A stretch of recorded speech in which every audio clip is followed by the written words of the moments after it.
Hello everyone, I'm Yu Debai, coming from Tianjin University, and very proud to have this opportunity to introduce our work. At first, here are two figures about Android malware. We can find the sharp increase of malware over time. Grouping malware with common behavior into families is an effective way. Several datasets of malware families have been created, genome-driven AMD and variant of AMD, but note the long tail distribution here.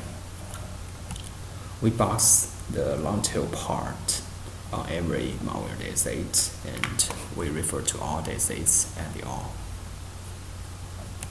Then we create downsampling datasets, taking M1 as an example. We downsample the large family to 100 malware applications for each large family, and the medium family to 10, and the small families remain intact. As a result, we get 4 local balanced datasets named part. The feature is simple: permission, API calls, and SCC. All of them are available on GitHub. So our task is a multi-class classification problem. Android malware are represented as one whole feature vector, and then is chained by a multi-class classifier. We mainly use F1 for evaluation. RQ1, we want to evaluate overall performance of such 4 datasets. That is nocii, and downsampling effect is nocii part. As is shown, they all give F1 more than 0.1, which means a very good overall performance. When comparing the F1 score of the same classifier in the nocii with the nocii part, we find that downsampling cannot address the data imbalance well. Further, we investigate the performance across large, medium, and small families.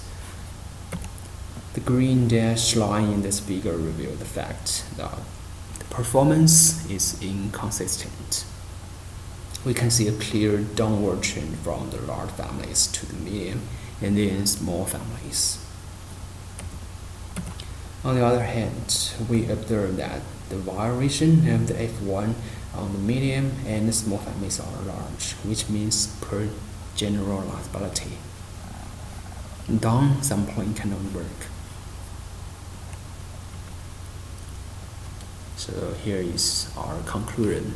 When we look into the prediction performance for different scales, the performance, especially for small families, emerges from the shadow of the glory overall performance. And how to rescue it? Our proposal Siamese network is 2 steps. Steps 1 is to train an MLP-based feature extractor by Siamese network. Step 2 is to perform malware family classification with the trained MLP-based feature extractor.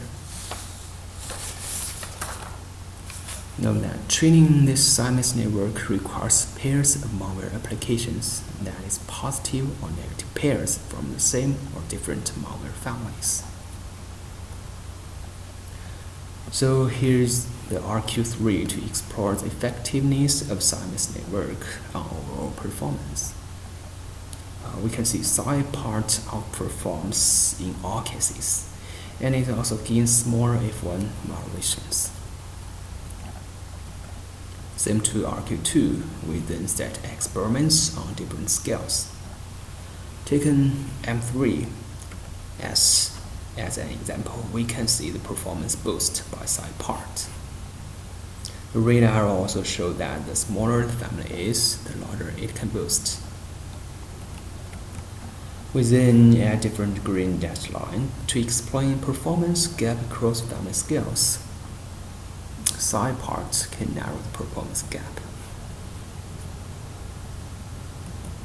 At last, we want to investigate whether Siamese network can only MAP-based feature extractor achieve the same performance boost.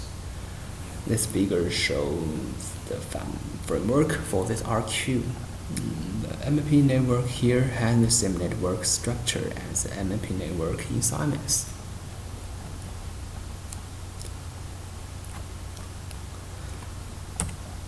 From the green lines, we can see that side part achieves higher, that is to say, MAP-based feature extractor, if not well trained, cannot result in the performance boost. We have three contributions. First is we investigate the effective of severe data imbalance issue on performance and the generalizability of malware family classification. We then review neither the sampling method nor MAP-based feature extractor can successfully address such two issues. We finally confirm the superior performance of Siamese network-based learning, especially for the few-shot malware family classification problem. That's all. Thank you for your listening.